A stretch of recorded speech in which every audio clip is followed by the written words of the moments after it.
Every dog was created for a specific purpose. The pit bull was created to be the best fighting dog ever created.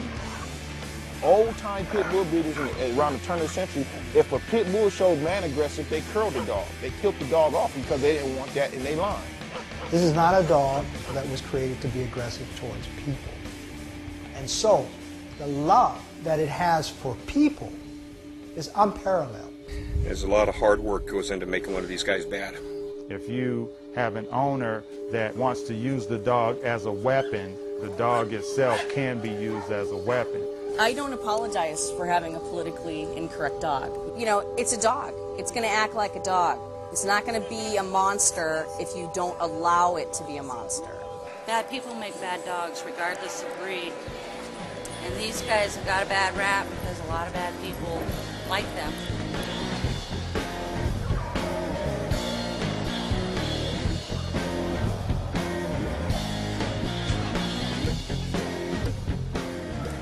People come to dog shows to collect points that are awarded and titles on their dogs, and they want to prove that their dog has got what it takes to be All-American.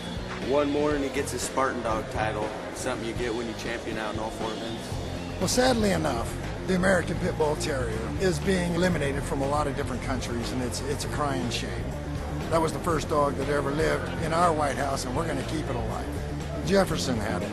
Jefferson had 2 of them. He was the first one to live in the White House. They get a bad rap on TV.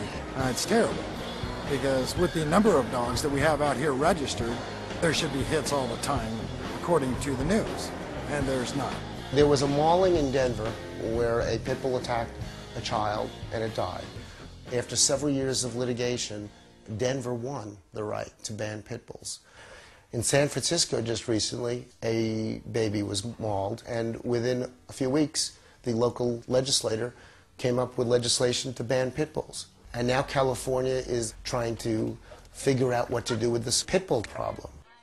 It's not the dog's fault. It's the person who bred the dog to be that way. But they are dangerous in that regard.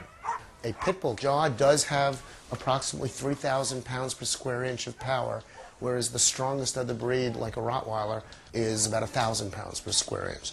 The dog is what he is. They can't pretend to be something that they're not.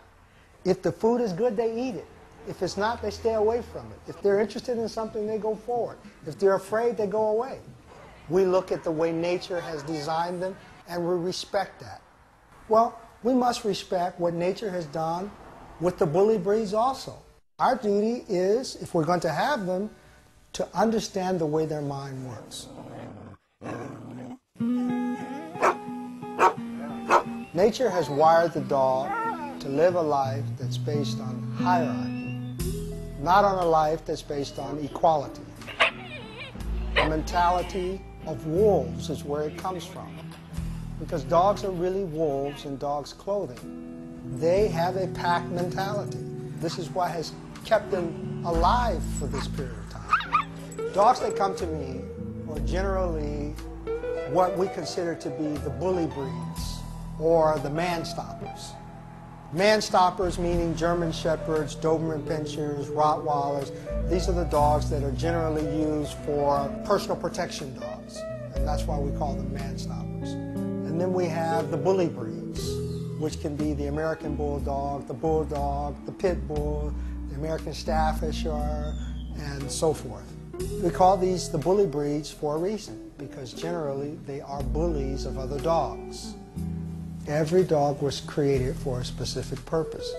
The pit bull, because it was not created to be a pack animal or a man stopper, it was not made to be aggressive towards humans. Pit bulls were created to be aggressive towards other animals. So then the question comes, then why are we having so many pit bull attacks? Why are pit bulls attacking people?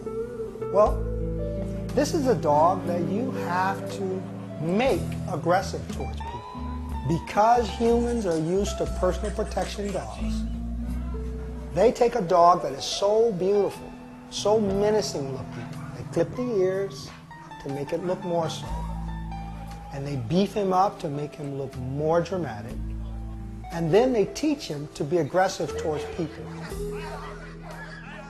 With the pit bulls, there was a time that you can jump into a backyard, and I don't care what age the pit bull was, you can just pick him up and take him. That's how docile he was towards humans.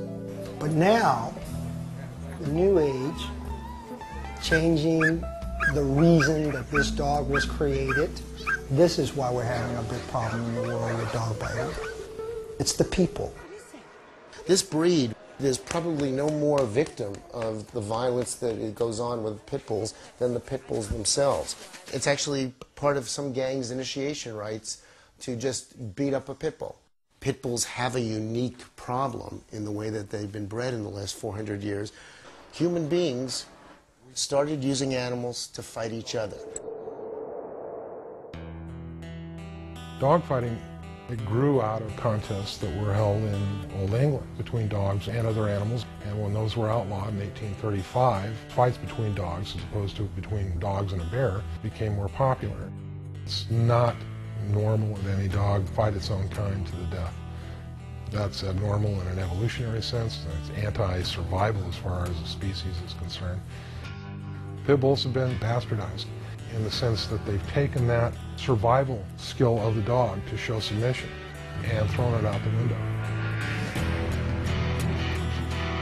I mean, if a pit bull shows a sign of submission, the other dog's going to kill it.